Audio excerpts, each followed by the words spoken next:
You're listening to the Made for Living Well podcast. This is episode number 237. And today we're starting a new series. We're just trying something new called Jesus Therapy.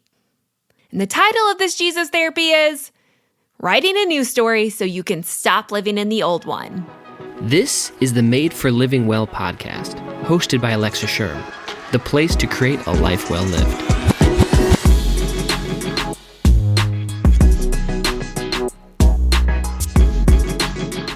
Welcome back to this podcast. As always, my name's Alexa, and I'm here because I truly believe that you were made for living well, that you were not put on this earth to live for anything less than your God-given purpose. But I think in order to do that, we have to start changing the narrative. The narrative that keeps you stuck in the places that you hate, living a life that is so outside your design, and only wishing for something more. Now, today we're going to try something new. I'm going to start a new podcast series called Jesus Therapy. Now, the reason I'm starting this podcast is because in the midst of my own healing and some of my darkest days, the things that got me through were listening to midweek podcasts on sermons that would just fill me up. Now, I'm not here to say that I'm a pastor or that this is a replacement for church. What I am trying to say is that Jesus is the answer. He is the only way. And I know that sounds really cheesy, and it's something that I've had to walk through on my own healing journey to really see him in the midst of this and to see that he has something so much better for me. And I want to show you that too, to give you the hope in the midst of all the problems that you come to. And know he's the reason behind your health. He's the reason that you have energy to go out and live. And I want to start providing that hope. So like I said, in the midst of some of my darkest days, what really got me through, what really helped start to transform my mind and to take things that happened in my past, those old stories that I seem to live stuck in, and transform them into something new, was just learning more about Jesus and learning more about his ways and his plan and the stories in the Bible. I really became fascinated with them as I asked some really hard questions, like really hard things.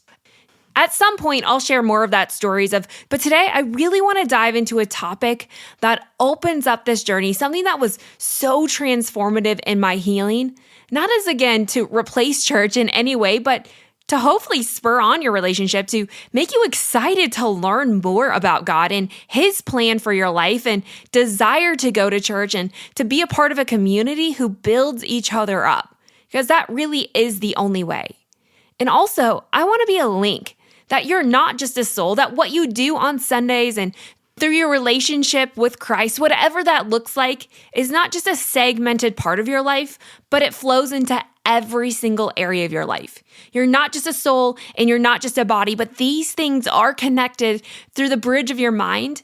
And we have to work on all three simultaneously to truly experience the fulfillment that you're looking for in health, to see that it's not health that's going to bring you satisfaction, but it's your relationship with Christ. And in the process of that, he wants to use your health to help you live your God-given purpose.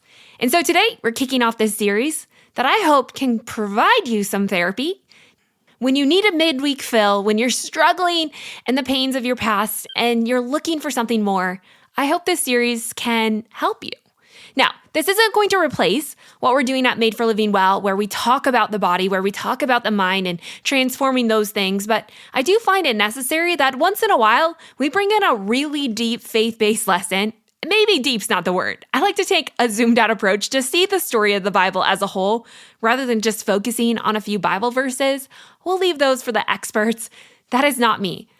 But I do want to share more of these stories and more of God's character as we move forward into the space of healing and really walk in health, the intended design of every person. So again, these podcasts aren't going to happen every single week, but once a month. And if you love them, maybe we can add more of them or start its own podcast series. I just kind of want to get your feedback to see, what do you think? Like, is this something that you need? Is this something that's helpful for you? Do you want more of this in your healing journey? So as you listen to this podcast, I would love for you to pray over it. Pray for the people who are listening. Pray for me as I bring you this in the midst of my own insecurities and, questioning if this is even something I'm capable of or if that God is capable of doing through me. But the beauty is, I don't have to be capable of it because God is working through this and He is speaking through this message that I'm about to bring you, and I'm excited to bring it to you. So, with that being said, I would love if you love this podcast at the end of it, please share it with your friends and family. Share it with those people who need an encouraging message, a little midweek pick-me-up that really helps to take what we're learning in psychology and in the body and understand it for what it is, to help heal the parts of us that are stuck in our past and move into the future that God intended for us.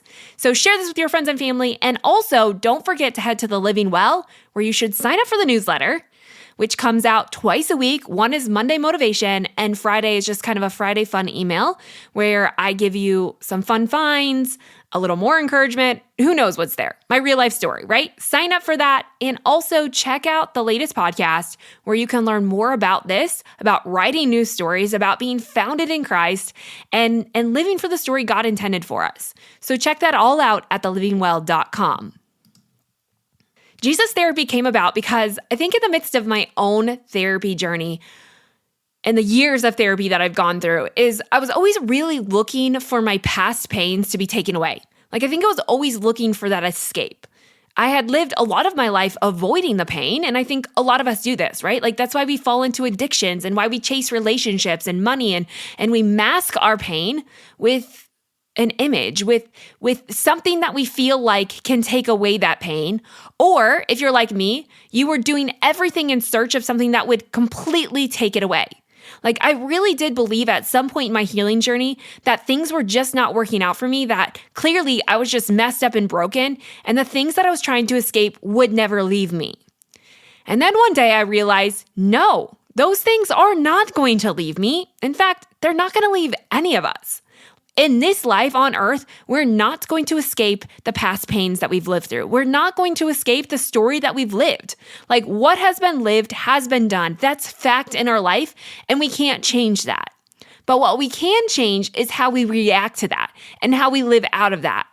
And what we know about the mind and psychology and stuff that we talk about here on the show all the time is that those stories that we tell ourselves over and over and over become the action that we take and the outcome that we achieve. Meaning our body is truly just a reaction to the beliefs that we have lying deep in our soul. If you don't believe you're healthy, if you believe you'll always be fat, like we live up to those things that we believe. And so if we really want to start to change our mind, we really have to dig into these beliefs, into the stories that we tell ourselves. Now, yes, the truth is we've all been traumatized. We've all been hurt. Like, welcome to the sinful world where we've all experienced some level of pain. Unfortunately, life is not about escaping pain or escaping suffering. Like I think we've been led to believe, like even in the health space, like if you could just get to your goal weight, if you could just lose the weight, then everyone would love you. Like you would not experience the pain of feeling the way that you do right now. That's a lie. Like that is a lie from the pit of hell.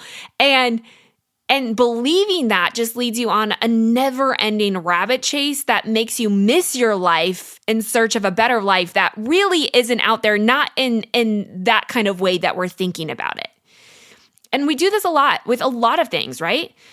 But here's the deal, is it's not the story that's been done to us that's the problem. But it's how our mind or that bridge to our body has changes the perspective of that story, solidifying that belief. And what I mean by that is we've all been traumatized. Like we all have. I've asked so many therapists this of, do you really believe anyone in their life has ever escaped trauma? And I mean, in the research, even in the Bible, Jesus didn't even escape trauma and he was perfection, right? And so, no, I don't think in the sinful world, anyone has escaped some level of pain or trauma. Of course, the degree is going to vary, but we all have something in our past that has dictated our story of our future. It has changed the course of our life for good or for bad based on the perspective of that story that has created the place that we're currently living. Now, if you're like many people, you don't like the place that you're living, or maybe you're not satisfied here, or you're longing for something more. That's the space we want to stay and we want to work in, because it's the perspective. It's not what's been done to us that's the problem. It's the perspective of that.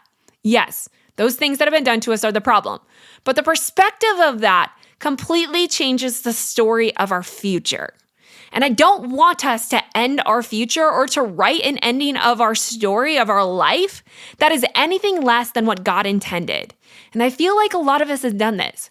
We've written an ending that God did not write for us, and we've surrendered to a life that we hate, this mediocrity, a life of complacency that just leads us to complaining, right? Like we complain about hating it, but we don't yet see that we have so much ability to change that by just opening up to the idea that God wrote a different story for you.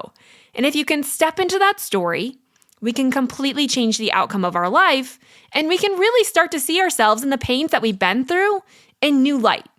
And that's what God wants. And I truly believe that. I mean, even in his word, like God says he works all things together for the good of those who serve him. That doesn't mean he brings good, but all things that have been done in this sinful, broken world are worked out for the good of those who serve him. Meaning he can take the worst of situations, the hardest of things that we can't even wrap our mind around or process or begin to understand. He can change that and transform that into a beautiful ending that is so much better than any story that we could ever write for ourselves.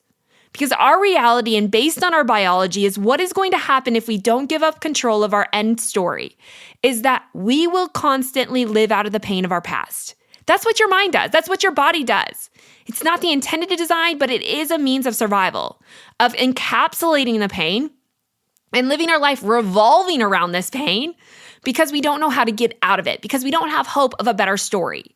So if we don't allow and surrender our past over to a God who has every capacity to change that story and start to see that story in a new way, we will live the rest of our days circulating around something that's been done to us, pain that was thrust upon us that was not our pain to carry. And I don't want that for us. So today, we're going to deliver ourselves from these old stories. We are going to walk into something new. I'm going to encourage you to cross the Jordan into the places that you thought were impossible and give that over to God to create a new story for you. Because here's the reality. God does not want you stuck in the past. In fact, there are far greater things ahead than we left behind. Like, don't mistaken that for a pain-free life or a life without suffering. But I believe that if we shift and surrender our minds, that pain and suffering loses its power over us. Because while I know the pain of the past never leaves, what has been done has been done. What's been done has been done. That story has been written. But your future doesn't have to look like your past. And instead of allowing life to run you, what if you started to use those things to amplify the power of the cross? What if you use that past story for the good and the glory of Christ, allowing you to live in the glory of this life? And I think that's God's design more than anything. And it's why I'm here fighting to change the narrative. Because there is a promised land here on earth. And that is living your God-given call to the glory of God and experiencing the daily glory of him. I have this really great sermon that I listened to about the glory of God. Is actually from a pastor of the church that we attend. And I'm going to link it up into the show notes, because if you don't understand God's glory, this is going to be a little bit harder to do, or the glory of what he created for you here on earth. So go and check that out. But in order to live in that glory, we have to stop letting the past story define us and let God use that. I had this aha moment not that long ago that what I'm unwilling to let God use, I give the devil room to use against me.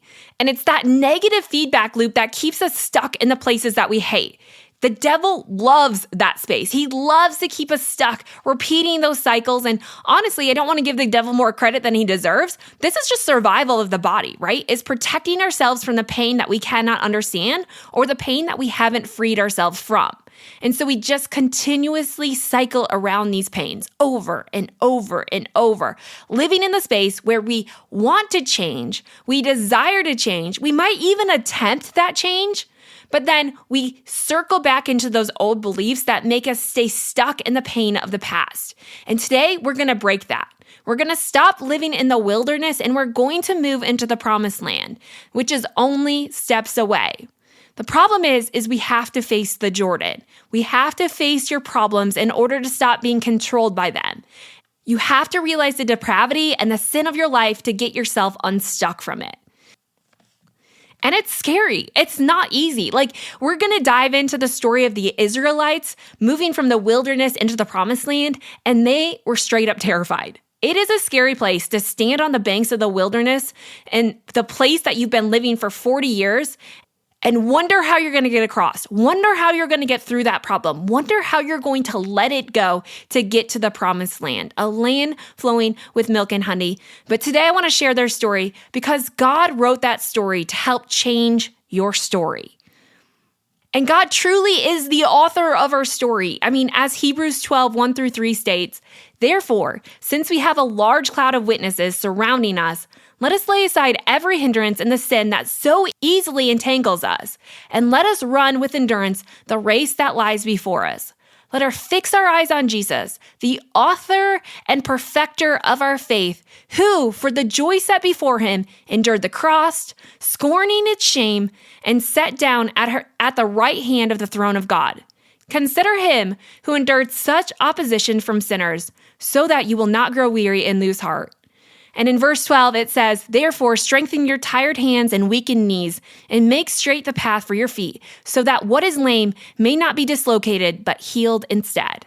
And that is what God wants. You do not have to be the author of the story. You do not have to figure out how this is going to end, because there is one who is so much better and desires so much more for your life that has it all figured out.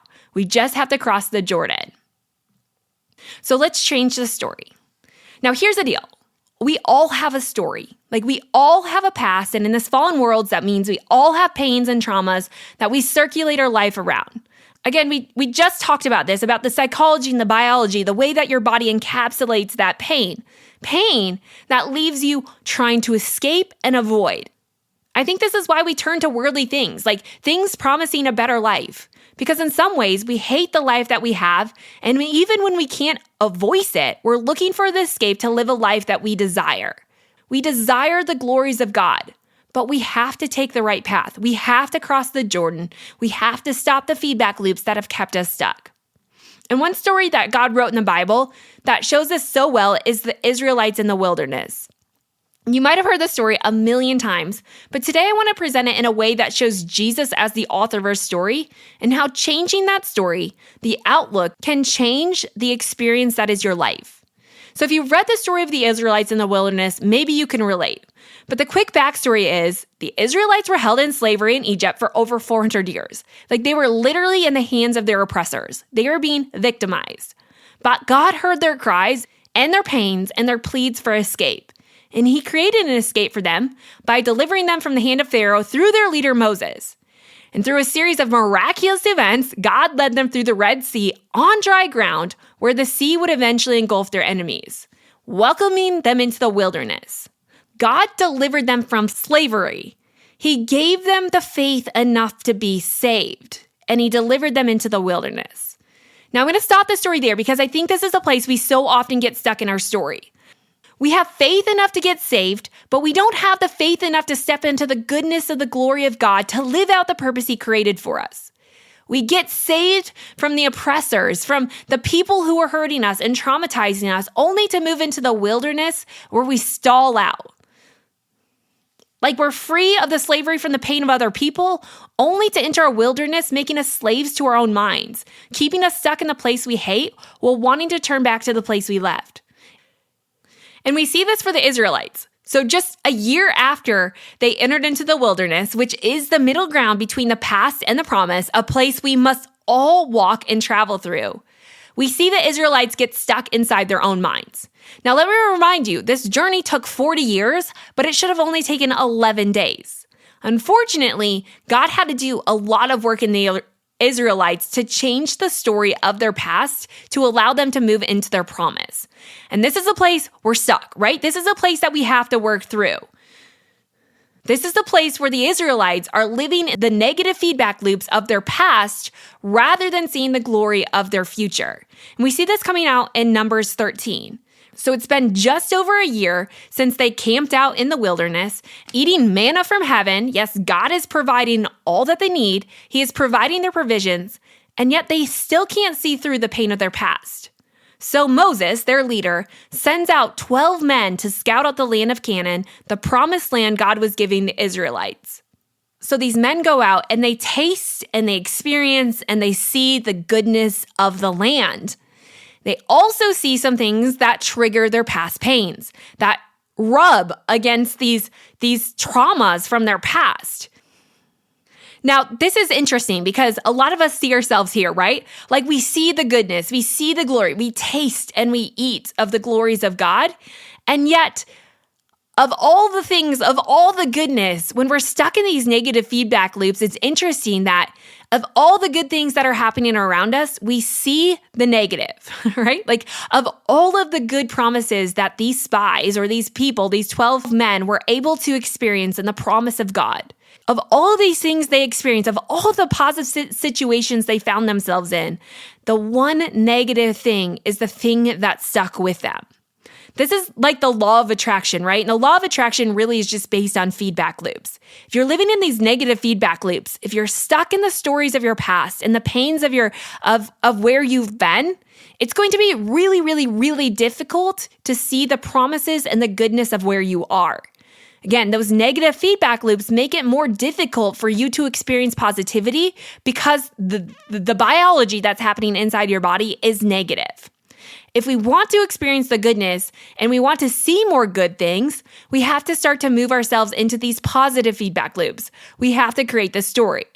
So as the story goes for these 12 men who are out scouting out the promised land, they come back, but because they hadn't freed themselves of those things, they came back to see the things that they feared. Like God had promised them so many great things. He promised them abundance and rest, as Deuteronomy 11:9 explains the promised land as this. And so you may live long in the land the Lord swore to your fathers to give them and their descendants, a land flowing with milk and honey.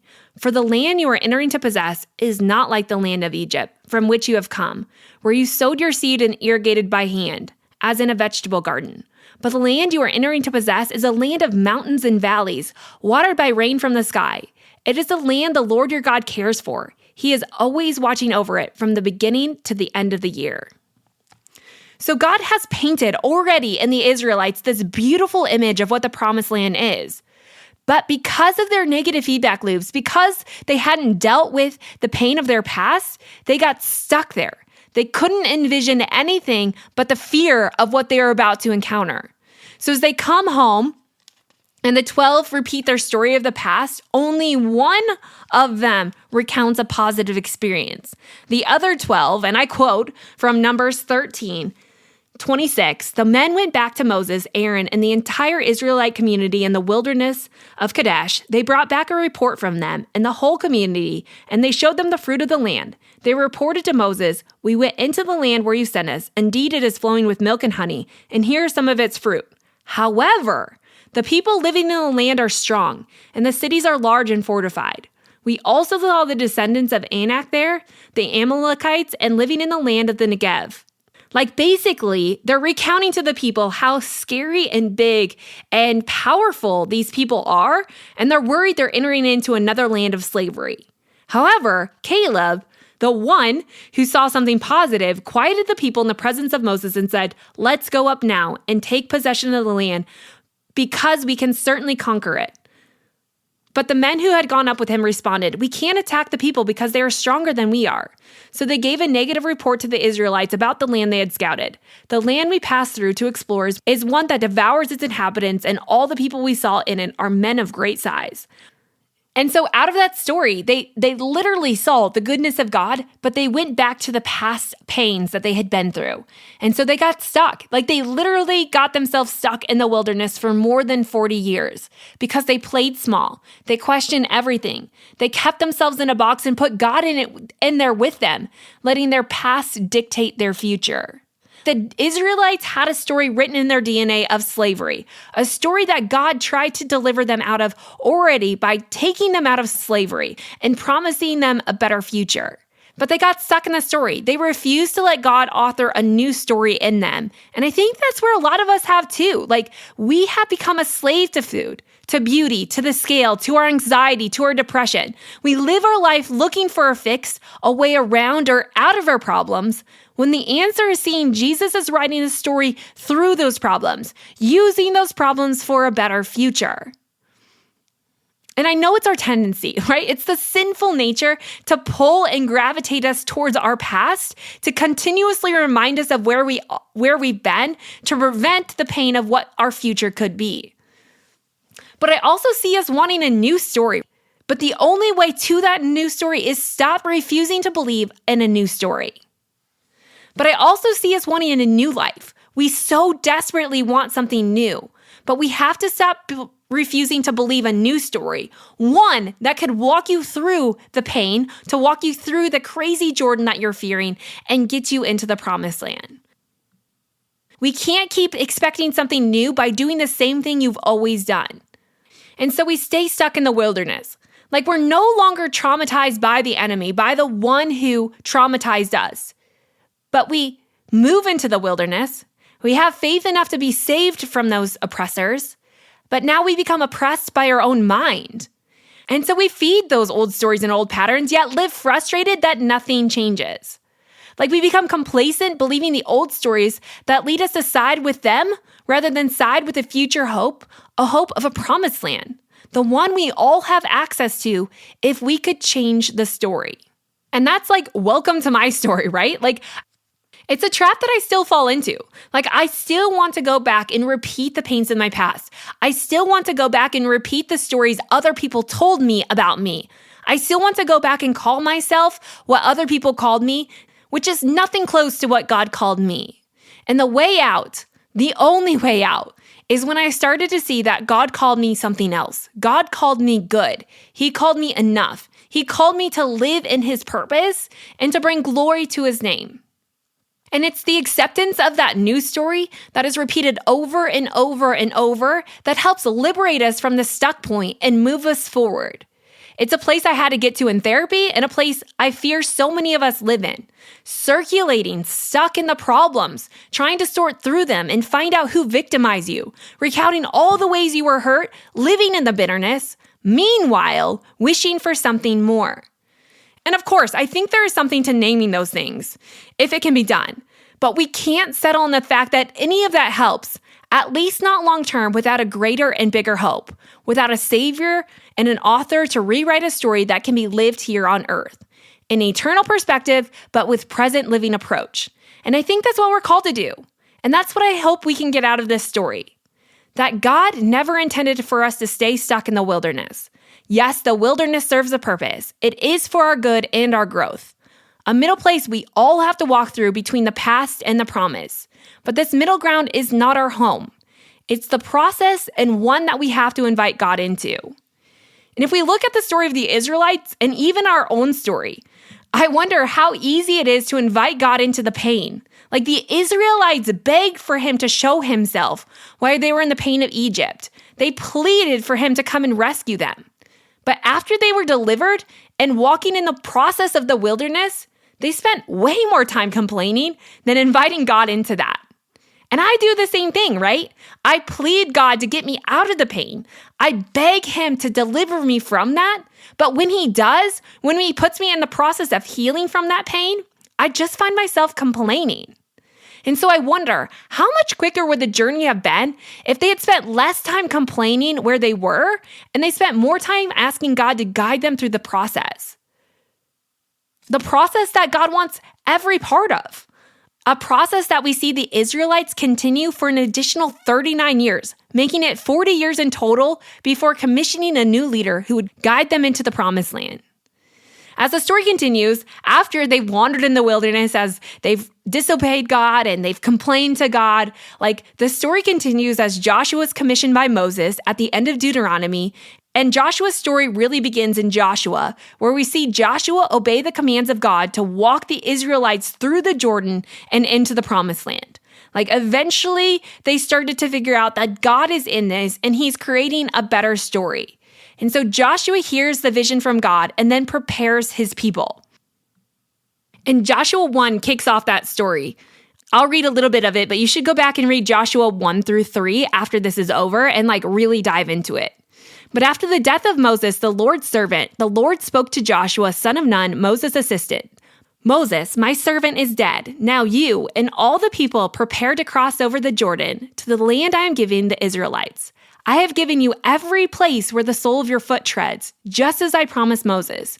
Your territory will be from the wilderness in Lebanon to the great river, the Euphrates River, all the land of the Hittites, and the west of the Mediterranean Sea. No one will be able to stand against you as long as you live. I will be with you, just as I was with Moses. I will not leave you or abandon you. Be strong and courageous, for you will distribute the land I swore to their fathers to give them as an inheritance. Above all, be strong and very courageous to observe carefully the whole instruction my servant Moses commanded you. Do not turn from the right or to the left, so that you will have success wherever you go. So that is a command that God gives Joshua as he commissions him to go out and to move his people into the land he promised them, a land that the people did not deserve, because they kept getting stuck in their past stories, but a land God promised to deliver them into. And so we have to go back to God's character. This is truly not because the Israelites changed their story, but because of the goodness and the covenant that God made with his people, that he made with us, that regardless of anything that we have done, that God chose us as his people, and he will fulfill all of the promises he told us he would. Because God is good and we're not, God still delivered them into the promised land. And so after Joshua hears this, he goes out to prepare his people. And so he asked his people to prepare themselves for the journey. He asked them to follow the movements of God and to consecrate themselves. Consecrate really just means to prepare, to dedicate, to be holy and set apart. It's like putting yourself in a place to see God like a spiritual alertness, like to see how God is moving and set yourself apart from sin. So the people do this, and I can imagine, when it's time to move into the promised land, they've got to be, pretty excited. I think about it as, telling a kid they're going to Disney World, right? The sheer excitement that it's time. So the people take, a relatively easy and joy-filled walk to the Jordan. Unfortunately, when they get there, their mood shifted. As I can imagine a child entering Disney World and finding out, they can't enter. It's closed, right? It's not going to happen. And so it was time for them to cross into the promised land, and it was supposed to be the best days of their life, but they were met with the flood of the Jordan River.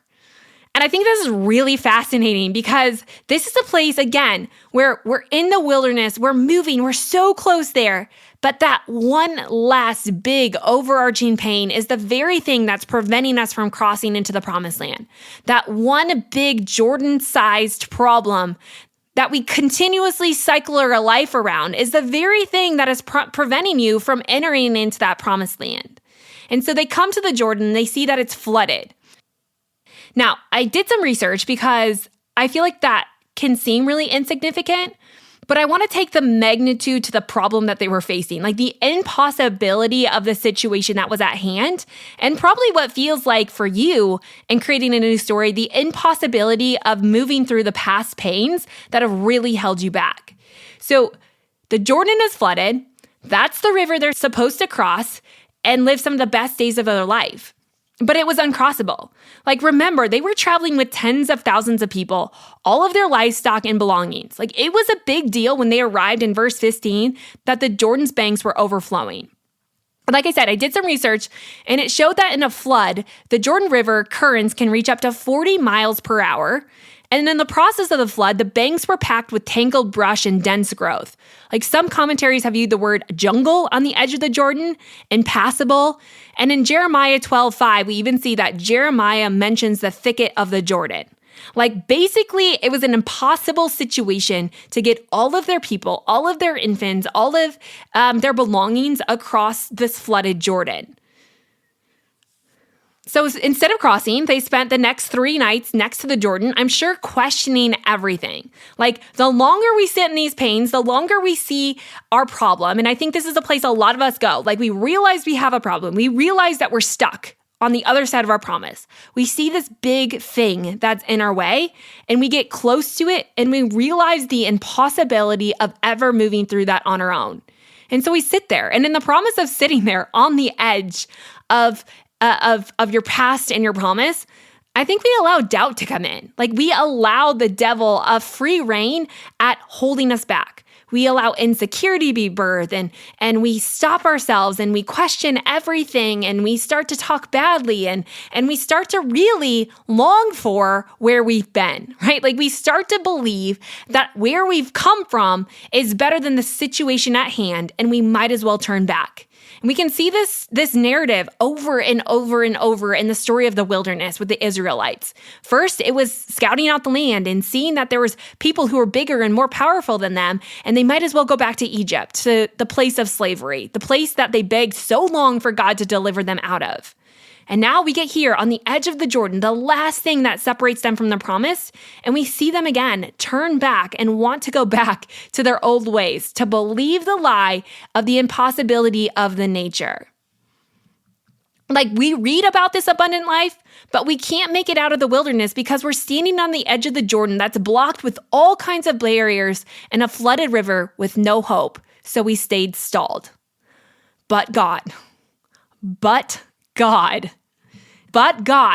He does not leave us there, and He doesn't let the waters that threaten to pull you under be the end of your story. In fact, it's those hard places and scary moments, the ones you feared, could become the greatest of all stories, one of deliverance from the thing that tried to take you out, building confidence and strengths that no past or present thing has the power to take out of you, because your story is no longer about being traumatized and victimized, but it's a story of God's goodness and His power that can do miraculous things that are abundantly more than we could ever dream or imagine. And I think that's why God wants us to go through the Jordan to the promised land and through the wilderness rather than just delivering us from it. Like how I wished He would have delivered me from a lot of things in my life. How I wish He would have taken the pain and the things that hurt me. But yet if I lean into this and I believe those lies, I miss how those things I thought would take me out are the very things that have empowered me to step out in boldness and confidence. I miss that the things that I thought were going to be the end of me became the beginning of a better story I could have never written on my own. Of course, the temporary pain could have been lifted. Like the momentary things that hurt me, but in the long run, internally, they would have just made me weaker, not stronger. And God designed us to be strong so that we could fully live in His glory. It is the message of the story of Joshua. Be strong and courageous. Stand up, right? Like that is what He tells us over and over. Be bold, be strong, be courageous. We were made to do hard things. Not just survive them, but thrive out of them. But in order to thrive in the midst of hard things, God has to be at the center of them. And that is what God wants from this story. That's why He wants to be the author. So you don't have to let the pain of the past be the thing that keeps you stuck, that writes your ending before your days are ever even close to being done. But that God has something so much more for you right here. But you have to change your story. You have to be willing to go through the pains of your past, to look them straight in the face and see God did not design that to harm you, but to use that to strengthen you, to empower you, and to build boldness inside of you to write a better story that you can step into your God-given design and live in boldness and strength to go out and live that. We can't let ourselves walk aimlessly in another day in the middle of the wilderness when your promise is right on the other side of the Jordan. But you have to believe that the one who called you into this salvation is the one who also called you to step into the promise of His glory right here on this earth. Stop letting the past define you. Stop letting that be your safety and turn to the one who had the power to conquer every stronghold and take out everything that stops you.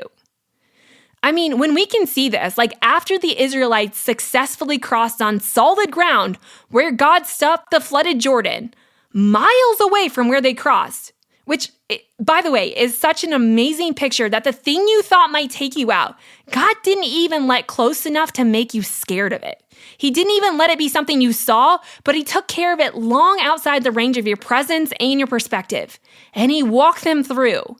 Not to leave them, but to conquer the land He had promised them. Like, take that in for a moment. Like, God stopped the waters of the Jordan and let tens of thousands of people cross through on solid ground. And that water didn't just build a wall right next to them, threatening to overtake them. He did it miles outside of where they crossed. as to not even let it be a threat, not another worry that they had to think about, but just the belief that God had split the river and he was walking them into the promised land. That's what he's trying to do for us. And so I think a few takeaways from this story that I kind of want to end with is that God is writing the story of your life. He has already written that story, and he wants you to accept that story as good. And so here's a few things that I think are helpful from this story as we start to write a new story. One is God was always with them. Like he was showing them the way. He never left them. He never forsook them. I mean, if we go back to the story of the Israelites and as they moved across the Jordan, there was one thing that they had in their power, in their possession, and God was pretty specific about it, but it was the Ark of the Covenant. Now, you might look at that again and overlook that like I did for so many years, thinking like, okay, what's significant about that? But just to be clear, the Ark of the Covenant was the thing that carried the promises and the provisions of God. It was their reminder that God was with them. Like I think it had some manna inside of it, and it had the mercy seat above it. And basically, the Ark of the Covenant signified God going before them and living around them. It was God leading the way, and it meant God was out in front. Like he would take the first steps into the land, and their task was to follow the lead, to pursue his presence and come after him. Like if that wasn't there, would they have crossed? Would they have had that power to go in without first God going in and showing them the safety and the security that is in him and that he is always with us? Like God is always leading us. Even when the situation feels impossible, we must all focus and follow the movements of God, that where he leads, we will follow. And it was also fascinating that God is so specific with the distance of the ark because he wanted to make sure everyone was able to see him. Like he didn't want people to crowd around the ark, but he wanted to allow space so that every single Israelite who was about to cross in could see and could be reminded and keep their eyes fixated on the one who promised them the land that they were about to enter, so that they could keep their mind fixated on the truth that was going to set them free. And I feel like if they couldn't see it, right, then their eyes were able to wander. And I think that's why God is so specific about us keeping our gaze fixated on him. It's not for his arrogance, right? Or to show his power over us, although he has complete power over us, but it's also for our goodness, to be reminded of him, to help us to stay focused that he is showing us, that he is with us, that he sees us, that he is moving before us, he is making a way, and he is all around us. So we have to remember that. Like we have to know that God is showing us a way, and he went before us, and he protected us all around them, just as he was with us. And also, I think this story shows us that he is capable of impossible things. And in the midst of the impossible things, he did not let one soul die in that Jordan River. He will leave the 99 to find you. And I think of all the things that must have crossed the river that day. Like this wasn't 10 people crossing across on dry ground. This was tens of thousands of people. And there is not one recount of death that happened on that cross through the river. Like I can imagine today, like if we were just to go and do that, the trampling that would have occurred. I mean, outside of God, that could have gone horribly wrong. But he didn't let one soul die in the river, and he doesn't want one soul to die in the past pains or to be stopped and stuck in the wilderness. He is there. He is waiting for you. He is wanting to walk this through you, but you have to trust that he will not leave you to drown in the Jordan. He is fighting to deliver you from the pain by making the pain lead you to your needs to find him in the midst of that and to help you walk through that. So I think those are all like really good things to remind yourself of as you start to work on the story. And here's what you need to know. We have to get to know God. We have to know his character to know that he is capable and he is honoring and he is going to fulfill the covenant that he promised to all of us. He is leading us to a promised land.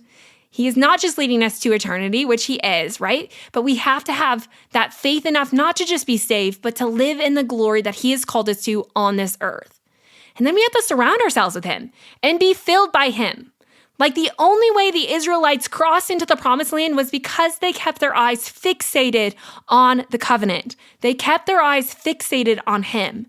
And when we're going through these stories, it's so easy to get so stuck on the people who hurt us and the situations that hurt us and the places that we thought God didn't show up. And I know this. I've spent a lot of time angry at God, and that's okay. He wants our hearts. It's okay to be mad at God. It's okay to question where he was, because if we question him, he will surely show us where he was in those moments, that he never left, that he didn't forsake you, that he was there, and he is writing a story and using those awful things for good for those who love him. But we got to surround ourselves with him. We have to fill ourselves with that truth rather than filling ourselves with the stories of bitterness and the stories of pain and keeping our lives and minds fixated on what's been done, keeping us stuck in the wilderness. And instead, start to keep your mind fixated on the story God is writing for you, on a better story. And then we have to stand in the water. Like, God didn't recede the waters without them first walking to the edge of it. God asked them, come, stand on the edge of the Jordan, and I will make a way. In verse 15, it says, now, the Jordan overflows its banks throughout the harvest season. But as soon as the priests carrying the ark reached the Jordan, their feet touched the water at its edge, and the water flowing downstream stood still, rising up in a mass that extended as far as Adam, a city next to Zethron. The water flowing downstream into the Dead Sea was completely cut off, and the people crossed opposite Jericho. I think sometimes we want God to deliver us without us having to follow him, you know? And I want that too. But we have to fully trust and obey God, knowing that in our belief, in our faith, that God is going to work the miracle. So don't just sit there and expect God to show up, but go, do, walk. Do the thing he's called you to. And this is the active discipline. This is the action step, right? Like where we have to also take the healthy, positive steps, where we have to fill our mind, where we have to support this change, where we have to do the things and obey God and all the convictions he's calling us to.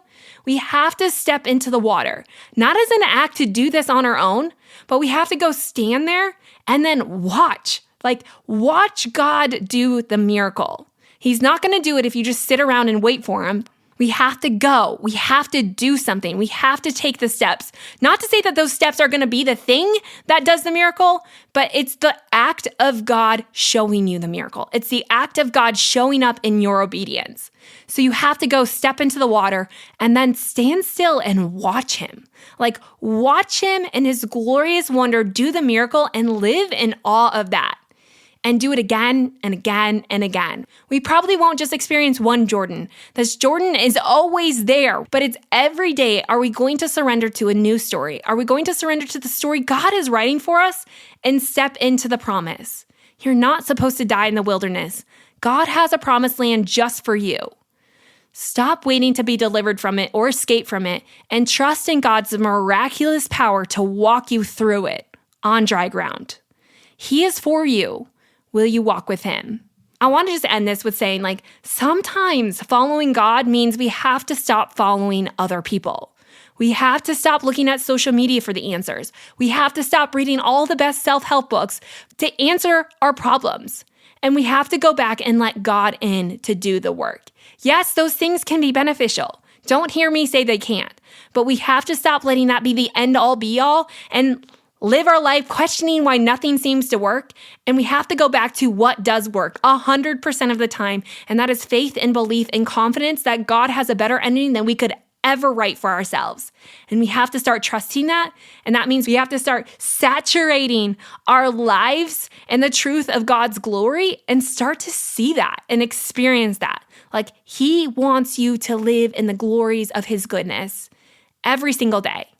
Yes, with an eternal perspective, knowing that this is not our home, but also with this present living mindset that while we're here, we still have a job to do. While we're here, we still have a story to live, and there's a story God has written for you. Will you step into that? So I hope all of that was encouraging to see that we're not going to change these stories on our own. We can't fix what's broken with something broken. Broken people can't fix broken people. And that is why we have to continuously go back to the author of perfection, to the one who wrote our story and deemed and declared it good over our lives and surrender to that.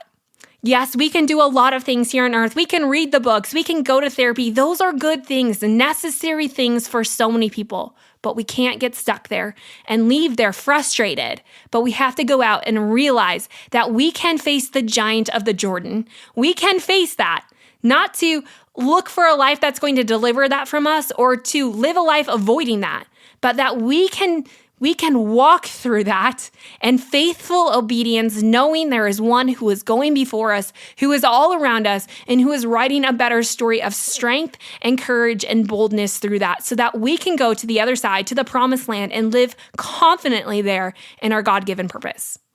So this is the end of our first Jesus Therapy podcast. Wow, what a whirlwind. Again, I am not a pastor. I am just here encouraging a midweek fill. I think that we all have a voice, regardless of how much or how little you know. We all have a voice. We all have a purpose. And our purpose is to go out and to make disciples, to encourage and pick one another up, to give glory to God. And I hope that in these podcasts that you can find your strength, that you can find your boldness, that you can find your confidence, not to escape the pain, but to recognize that the pain was not the thing that held you back, but the thing that can propel you into a better future. And that is what I hope these podcasts do. Now, again, they're not going to happen every week. Next week, we're going to be back talking about energy and the immune system. So we're going to talk about the body, but we cannot transform the body in the way that we want to without transforming our souls. That is the starting point of all change inside the body. And that's why I'm doing these podcasts. So like always, if you love this podcast, please share it with your friends and family, leave a rating and review wherever you listen to this, and also let me know where you're thinking. Of course, if you don't know Jesus, if you've never invited Jesus into your life, then this is all going to sound confusing. But here's the deal. He sees you. He doesn't leave you. He will not leave you to die in the wilderness. But you have to go to him. You have to turn to him and surrender to him. So if you're ready to change your story and give your life over, it's a simple prayer. It's, Jesus, I'm broken. I can't fix myself, but I know that you can fix me. I have faith in you. I want to trust in you, and I want to surrender my life to live for you. Will you come into my heart? Say that prayer, surrender your life, and don't just stop there. Don't just stop at faith enough to be saved, but take the steps to change the story, to live in the faith of what you're called to live in, your God-given design. If you said that prayer and you want some more help on this journey, please email us. We have a special gift for those people who are new to their faith, who need a little more encouragement, some more questions that they have answered. If you're really struggling and you're lost and you're feeling broken and helpless, please reach out to us. We are here to help support God writing a new story in your life. We're here to pray for you. We're here to encourage you. We're here to provide the resources that you need to go out and live your God-given design. So please send us a message. You can send me one personally at Alexa@thelivingwell, and I will say some prayers for you, and I will lift you up and encourage you and hold your hand in the process of the hopelessness of the wilderness and help move you into the glory of the presence of God. Okay, that's it for today. Thank you so much for being here. Love you guys. Next week, we're back with a health podcast right here at Made for Living Well.